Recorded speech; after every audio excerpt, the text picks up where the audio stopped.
ये कहानी है एक छोटे से खूबसूरत गांव की, जिसका नाम है सुगंधपुर, जहां सुबह की हवा में मिट्टी की खुशबू घुली होती है और लोगों के दिलों में अपनापन। लेकिन इस खुशबू भरे सुगंधपुर में एक ऐसी कहानी भी छुपी थी, जहां एक माँ को अपने ही बेटे ने घर से निकाल दिया। शांति देवी एक सीधी सादी नहीं, बल्कि त्याग और ममता की जीती जागती मिसाल थी, जिसने अपने बेटे रमेश को हर मुश्किल से लड़कर पाला, अपनी खुशियां त्याग दी सिर्फ उसके सपनों को पूरा करने के लिए। और जब वक्त आया तो अपने आंचल से उसे विदा करके उसकी शादी प्रीति से करवा दी। शादी के बाद धीरे धीरे घर का माहौल बदलने लगा। अब प्रीति को शांति देवी की हर छोटी बड़ी बात भी चुभने लगी थी। हर बात में बोलना जरूरी है क्या? मैं तो बस तुम्हें समझाने की कोशिश कर रही थी बेटा, ताकि तुमसे कोई गलती न हो। माँ, मैं कई दिनों से देख रहा हूँ आप हर छोटी छोटी बात पर प्रीति को टोकती रहती हैं। अब सब पहले जैसा नहीं रहा माँ, अब सब बदल गया है। धीरे धीरे रिश्तों में वो खामोशी पनपने लगी और माँ और रमेश के बीच एक अनदेखी दीवार खड़ी हो गई। और फिर वो दिन भी आ गया जब छोटी छोटी बातों ने एक बड़ा रूप ले लिया। बस अब और नहीं सह सकती मैं ये सब। खाना भी मैं बनाऊं, कपड़े भी मैं धोऊं, पानी भी मैं भर कर लाऊं और अब बर्तन भी मैं ही साफ करूं। तभी दरवाजा खुलता है और रमेश घर के अंदर आता है। जब देखो तब आप दोनों झगड़ते ही रहते हो। मैं इन रोज रोज के झगड़ों से अब सच में तंग आ चुका हूँ। देखिए ना जी, मैं सुबह से उठकर सारे काम कर रही हूँ। बस 2 मिनट यहाँ आकर बैठ क्या गई, मम्मी जी ने तुरंत कह दिया, जाओ जाकर बर्तन धो लो। क्या मैं इस घर में 2 मिनट चैन से बैठ भी नहीं सकती? माँ, प्रीति गलत तो नहीं कह रही। ये घर जितना आपका है उतना ही उसका भी है, और आप भी तो थोड़ा हाथ बटा सकती है। इससे प्रीति को भी मदद मिल जाएगी। बेटा, मैं तो हमेशा इस घर को अपना समझकर ही काम करती आई हूँ। अगर मेरी वजह से उसे तकलीफ हो रही है तो मैं अब कुछ नहीं कहूँगी। आप हर बार यही कहती हैं मम्मी जी, और फिर कुछ देर बाद वही सब शुरू हो जाता है। मैं सच में तंग आ चुकी हूँ आपके इन तानों से। अब या तो इस घर में मैं रहूंगी या आप। ये जी, आज फैसला आपको ही करना होगा। माँ, अभी हालात ऐसे हैं कि मुझे ये फैसला लेना पड़ रहा है। आप कुछ समय के लिए घर से बाहर रह लो। ठीक है बेटा, अगर तुम कहते हो तो मैं चली जाती हूँ। तुम दोनों हमेशा खुश रहना, बस यही मेरी दुआ है। और मेरी चिंता मत करना, माँ अपने हालात खुद संभाल लेती है। और शांति देवी अपने बेटे के लफ्जों को ठुकरा ना सकी। उन्होंने बिना कुछ कहे चुपचाप अपना घर छोड़ दिया। घर छोड़ने के बाद शांति देवी ने गांव के मंदिर का सहारा बना लिया था। कुछ दिन बीत गए थे, लेकिन हर दिन हर पल वो अपने बेटे रमेश की यादों में ही खोई रहती थी। जिस बेटे के लिए उन्होंने पूरी जिंदगी जी, आज उसी की यादें उनका सहारा बन गई थी। तभी पंडित जी धीरे धीरे उनके पास आते हैं। बेटी, कब तक यूं ही बैठकर आंसू बहाती रहोगी? अब मेरा कोई नहीं रहा पंडित जी, जिसे अपना बेटा समझा, जिसे मैंने प्यार से छोटे से बड़ा किया। आज उसी ने मुझे ठुकरा दिया। समय बदल गया है बेटी। आजकल बेटे माँ से ज्यादा पत्नी की सुनते हैं, लेकिन इसका मतलब ये नहीं कि तुम खुद को ही भूल जाओ। तो क्या करूं मैं पंडित जी? कहाँ जाऊं? वापस उस घर में तो अब मेरे लिए कोई जगह नहीं रही। यही मंदिर में कम से कम भगवान के सामने बैठकर अपने दर्द को कह तो सकती हूँ। शायद वही मेरी सुन ले। बेटी, भगवान भी तुम्हारा दर्द समझते हैं। वो तुम्हें सहने की ताकत दे सकते हैं, लेकिन इस दुख से बाहर तुम्हें खुद ही निकलना होगा। यूं अकेले बैठोगी तो हर पल वही दर्द तुम्हें अंदर ही अंदर तोड़ता रहेगा। इससे बेहतर है कि तुम खुद को किसी काम में लगाओ। जब हाथ काम में लगते हैं तो मन का बोझ भी धीरे धीरे हल्का होने लगता है। आप सही कह रहे हैं पंडित जी। अब मुझे अपने दर्द में डूबकर नहीं, खुद को संभाल कर जीना होगा। उसी पल शांति देवी ने ठान लिया कि अब वो टूटेंगी नहीं, बल्कि अपनी जिंदगी को एक नई शुरुआत देंगी। और यहीं से शुरू होने वाली थी उनके हाथों के स्वाद की वो कहानी, जो पूरे सुगंधपुर में वड़ा पाव के नाम से पहचानी जाने वाली थी। अगली सुबह शांति देवी ने अपने पास बचाए हुए कुछ पुराने पैसे निकाले। वही पैसे जो घर छोड़ते वक्त उन्होंने संभाल कर अपने साथ रख लिए थे। वो सीधे बाजार पहुंची। किराना दुकान से बेसन, आलू, धनिया और हरी मिर्च खरीदी और पास की बेकरी से ताजे पाव लेकर लौटी। मंदिर के पास एक छोटी सी मेज लगाकर उस पर चूल्हा रखा, कढ़ाई चढ़ाई और धीरे धीरे अपने नए सफर की तैयारी शुरू कर दी। में उबलते आलू की खुशबू फैलने लगी और शांति देवी ने अपने अनुभवी हाथों से बेसन का घोल भी तैयार कर लिया। एक तरफ कढ़ाई में तेल गरम होने के लिए चढ़ा दिया और शांति देवी ने आलू के छोटे छोटे गोले बनाकर उन्हें बेसन के घोल में डुबो दिया। जैसे ही तेल तपने लगा, शांति देवी ने तुरंत उन गोलों को उबलते तेल में डालकर वड़े तलना शुरू कर दिया। जैसे ही शांति देवी ने वड़े तेल में डाले, एक ऐसी लाजवाब खुशबू उठी कि पूरे सुगंधपुर में फैल गई। देखते ही देखते बच्चे, बूढ़े और गांव की महिलाएं सब उस ठेले के सामने आकर इकट्ठा होने लगे। गांव वाला हैरानी और उत्साह से बोला, अरे अम्मा, ये कैसी लाजवाब खुशबू है, क्या बना रही हो? जरा हमें भी चखने दो। शांति देवी ने प्यार से मुस्कुराकर गांव वालों से कहा, आओ बेटा, गरम गरम वड़ा पाव तैयार है, अभी अभी कढ़ाई से निकला है। खुशबू ही बता रही है इसका स्वाद। एक बार खाओगे तो बार बार खाने का मन करेगा और ये स्वाद आसानी से भूल नहीं पाओगे। अरे अम्मा, क्या गजब की खुशबू है वड़े की, मुंह में पानी आ गया। जल्दी से बताइए ना, एक वड़ा पाव कितने का दे रही हो? अरे बेटा, एक वड़ा पाव की कीमत सिर्फ 5 रुपए है। गरम गरम है, ले लो, मजा आ जाएगा। अरे अम्मा, अगर ऐसा है तो जल्दी जल्दी सबको एक एक वड़ा पाव दे दो, अब तो इंतजार ही नहीं हो रहा। शांति देवी ने बिना देर किए सबको एक एक करके गरम गरम वड़ा पाव देना शुरू कर दिया और देखते ही देखते उनका छोटा सा ठेला खुशियों और स्वाद से भर गया।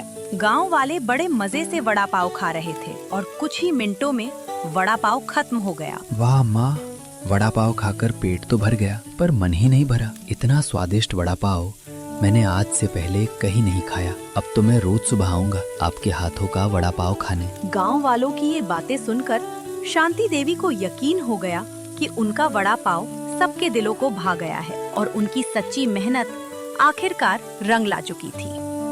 धीरे धीरे शांति देवी का वड़ा पाव पूरे सुगंधपुर में मशहूर होने लगा। हर सुबह उनके ठेले पर लोगों की लंबी लाइन लगने लगी। लेकिन इसी भीड़ में कुछ ऐसे चेहरे भी थे जो सिर्फ स्वाद नहीं, सच जानने आए थे। भीड़ के बीच से एक पड़ोसी आगे आता है। अम्मा, ये सब क्या हो गया? आपको वड़ा पाव का ठेला लगाना पड़ा? रमेश तो कमा रहा है ना, फिर आप यहाँ? पड़ोसी के सवाल सीधे शांति देवी के दिल को छू गए, पर उन्होंने कुछ नहीं कहा, बस चुपचाप अपने काम में लगी रही। पड़ोसी वड़ा पाव खाता है। वाह अम्मा, क्या लाजवाब स्वाद है, इतना कुरकुरा वड़ा और अंदर से इतना मसालेदार। सच कहूँ तो ऐसा वड़ा पाव मैंने पहले कभी नहीं खाया। उस पड़ोसी ने वड़ा पाव का स्वाद तो चख लिया था और हर एक निवाले के साथ शांति देवी के हुनर की तारीफ भी कर रहा था। लेकिन उसके मन में एक सवाल अब भी अधूरा था। आखिर क्या हुआ था जो एक माँ को इस उम्र में ये ठेला लगाना पड़ा? पड़ोसी के मन में उठ रहे सवाल अब जवाब ढूंढने लगे थे और शायद किस्मत भी चाहती थी कि सच सामने आए। सड़क पर पड़ोसी जा रहा होता है, तभी सामने से रमेश आता है। अरे रमेश, कहाँ था तू इतने दिनों से? और सुन, आज तेरी माँ का वड़ा पाव खाया, मजा आ गया। रमेश एकदम रुक जाता है, उसके चेहरे पर हैरानी झलक रही थी। वो उस पड़ोसी से कहता है, क्या? अरे सूरज, ये क्या बोल रहा है तू? मेरी माँ और वड़ा पाव बेच रही है? अरे हाँ भाई, गांव के मंदिर के बाहर ठेला लगाया है उन्होंने। इतनी भीड़ लगी रहती है ना, लोग दूर दूर से आते हैं तेरी माँ के हाथों का वड़ा पाव खाने। सूरज की बातें सुनकर रमेश के मन में तूफान उठ खड़ा हुआ। उसे यकीन ही नहीं हो रहा था कि ये सच हो सकता है। सच्चाई जानने के लिए वो बिना एक पल गवाए सीधे गांव के मंदिर की ओर बढ़ गया। तेज कदमों से चलता हुआ रमेश मंदिर पहुंचा और जैसे ही उसकी नजर पड़ी, उसका दिल एक पल के लिए ठहर सा गया। उसकी माँ शांति देवी भीड़ के बीच खड़ी वड़ा पाव बना रही थी। माँ, ये सब क्या है? आपको क्या जरूरत थी ये वड़ा पाव का ठेला लगाने की? पूरे गांव में लोग मुझे किस नजर से देख रहे हैं? आपको जरा भी मेरी इज्जत की परवाह नहीं है क्या? माँ के लिए ये आवाज नई नहीं थी, लेकिन आज इसमें अपनापन कम और गुस्सा ज्यादा था। रमेश, तू आ गया बेटा। मैं तो कब से इंतजार कर रही थी। सोच रही थी एक दिन तू जरूर आएगा। पहले ये गरम गरम वड़ा पाव खा ले, तेरी पसंद का ही बनाया है। बचपन में तू कितना शौक से खाता था ना। माँ के शब्दों में शिकायत नहीं थी, सिर्फ प्यार था और इंतजार। शांति देवी वड़ा पाव आगे बढ़ाती हैं। मुझे नहीं चाहिए ये आपका वड़ा पाव, और ना ही ये सब दिखावा माँ। दिखावा नहीं है बेटा, ये मेरी जरूरत है। मैंने ये ठेला मजबूरी में नहीं, अपने पैरों पर खड़े होने के लिए लगाया है, ताकि कभी किसी को ये ना कहना पड़े कि एक माँ अपने ही बेटे पर बोझ बन गई। और हाँ, गांव वालों को भी मेरे हाथों का ये वड़ा पाव बहुत पसंद आया है। रमेश बिना कुछ कहे गुस्से में वहाँ से निकल गया। पीछे रह गई एक माँ जिसकी आंखों में अब भी उम्मीद बाकी थी। एक तरफ बेटे का गुस्सा था और दूसरी तरफ माँ का आत्मसम्मान। अब देखना ये था, क्या रमेश इस प्यार को समझ पाएगा या फिर ये दूरी और बढ़ जाएगी। मंदिर से लौटते वक्त रमेश के कदम भारी थे, लेकिन गुस्सा अब भी उसके अंदर जल रहा था और उसी गुस्से के साथ वो सीधे अपने घर पहुंचा। ये जी, क्या हुआ? इतने गुस्से में क्यों हो आप? तुम्हें पता भी है माँ क्या कर रही हैं बाहर? गांव के मंदिर के पास वड़ा पाव का ठेला लगा रखा है उन्होंने। क्या सच में? हाँ, और वहाँ खड़े होके 5 रुपए में वड़ा पाव बेच रही हैं। पूरा गांव देख रहा है ये सब। लोग मेरे बारे में क्या क्या बातें कर रहे हैं, तुम्हें अंदाजा भी है? रमेश के लिए ये सिर्फ एक ठेला नहीं था, बल्कि उसकी इज्जत का सवाल बन चुका था। वाह, मतलब अब ये भी देखना बाकी था। हम यहाँ इज्जत से रह रहे हैं और माँ जी बाहर ठेला लगाकर हमारी बदनामी कर रही हैं। मैंने तो उन्हें कुछ दिन बाहर रहने को कहा था, ये नहीं सोचा था कि वो ऐसा कुछ करेंगे। अब गांव वाले क्या कहेंगे कि बेटा होते हुए भी माँ को काम करना पड़ रहा है? सारी उंगली तो आप पर ही उठेगी ना। रमेश और प्रीति को अब सबसे ज्यादा यही चिंता सता रही थी कि गांव वाले उनके बारे में क्या सोचेंगे, क्या कहेंगे। लेकिन इसी चिंता के बीच उनके मन में शांति देवी के लिए कड़वाहट भी बढ़ती जा रही थी। रमेश के कड़वे शब्द शांति देवी के दिल में गहरे उतर चुके थे। बाहर से वो मजबूत दिख रही थी, लेकिन अंदर ही अंदर उनका मन टूट चुका था। क्या सच में मैंने गलत किया? क्या मुझे ये ठेला बंद कर देना चाहिए? तभी पंडित जी पास आते हैं। क्या बात है बेटी, आज बहुत परेशान लग रही हो। पंडित जी, आज रमेश आया था, उसकी बातें दिल को चुभ गईं। वो कह रहा था गांव वाले उसे बुरा भला कह रहे हैं। अब समझ नहीं आ रहा मुझे ये ठेला लगाना चाहिए या नहीं। एक माँ अपने बेटे के शब्दों और अपने आत्मसम्मान के बीच उलझ चुकी थी। बेटी, जो तुम कर रही हो वो बिल्कुल गलत नहीं है। तुम मेहनत कर रही हो, अपने पैरों पर खड़ी हो। जहाँ तक तुम्हारे बेटे की बात है, उसे बहुत जल्द अपनी गलती का एहसास होगा। उसने जो तुम्हारे साथ किया है उसके लिए वो खुद से नजरें नहीं मिला पाएगा। और याद रखना, जिस दिन उसे अपनी गलती समझ आएगी वो खुद तुम्हारे पास सिर झुका कर आएगा। मुझे अपने बेटे की बहुत चिंता है पंडित जी। पता नहीं वो अंदर से कितना परेशान होगा। लेकिन ये ठेला अब सिर्फ मेरा सहारा नहीं, बल्कि गांव वालों की उम्मीद बन चुका है। मैं इसे बंद नहीं करूंगी। जब तक मेरे हाथ चल रहे हैं मैं अपना काम करती रहूंगी। अब वड़ा पाव शांति देवी की पहचान बन चुका था। गांव वालों के लिए उनके हाथों का स्वाद एक आदत बन गया था। इसीलिए शांति देवी ने ठान लिया कि चाहे कुछ भी हो जाए वो अपना ये ठेला कभी बंद नहीं करेंगी। कुछ दिन बीत चुके थे। शांति देवी रोज की तरह मंदिर के बाहर अपना ठेला लगाकर वड़ा पाव बेच रही थी और हमेशा की तरह वहाँ लोगों की भीड़ लगी हुई थी। दूसरी तरफ रास्ते में रमेश खड़ा है। तभी कुछ गांव वाले उसके पास आते हैं। अरे रमेश भैया, आपकी माँ के हाथों का वड़ा पाव तो कमाल का है। हम तो रोज सुबह जाते हैं खाने के लिए। सच में रमेश भैया, आप बहुत किस्मत वाले हो। ऐसी माँ हर किसी को नहीं मिलती जो इस उम्र में भी अपने पैरों पे खड़ी होकर मेहनत कर रही है। गांव वालों की ये बातें रमेश के दिल में उतरने लगी। हर शब्द उसे उसकी गलती का एहसास दिला रहा था। रमेश खुद से पछतावे में अपने आप से बोल पड़ता है। मैंने कितनी बड़ी गलती कर दी। जिस माँ ने मुझे छोटे से बड़ा किया, उसी माँ को मैंने घर से निकाल दिया, सिर्फ एक छोटे से झगड़े के कारण। आज इस उम्र में उन्हें आराम करने की जरूरत थी और मैं उन्हें तकलीफ दे बैठा। नहीं, अब चाहे कुछ भी हो जाए मैं अपनी माँ को वापस घर लेकर आऊंगा। शांति देवी वड़ा पाव बना रही हैं। तभी रमेश वहाँ पहुँचता है। रमेश बेटा, तू यहाँ?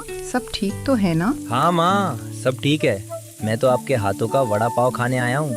बहुत दिन हो गए आपके हाथों का खाना खाए हुए। माँ, मेरे लिए भी बना दो ना आपका ये खास वड़ा पाव। ये सुनते ही शांति देवी का दिल भर आया।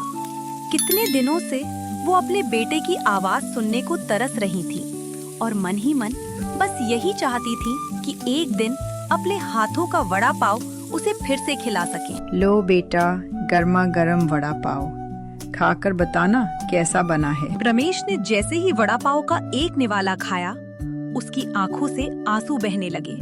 ये आंसू स्वाद के नहीं थे, बल्कि उस गलती के थे जो उसने अपनी ही माँ के साथ की थी। माँ, मुझे माफ कर दो, मुझसे बहुत बड़ी गलती हो गई। अब आप घर चलो, आपको आराम करने की जरूरत है। और अगर आप ठेला लगाओगी तो आपका हाथ थामने के लिए मैं हमेशा आपके साथ रहूंगा। माफी मत मांगो बेटा, तुझे अपनी गलती का एहसास हुआ, यही मेरे लिए काफी है। माँ को अपने बेटे से ज्यादा कुछ नहीं चाहिए होता बेटा। आज एक बेटे ने सिर्फ माफी नहीं मांगी, बल्कि अपनी माँ का हाथ थामने का फैसला भी किया। जिस ठेले को लोग मजबूरी समझ रहे थे, वही ठेला एक माँ बेटे के रिश्ते को फिर से जोड़ गया।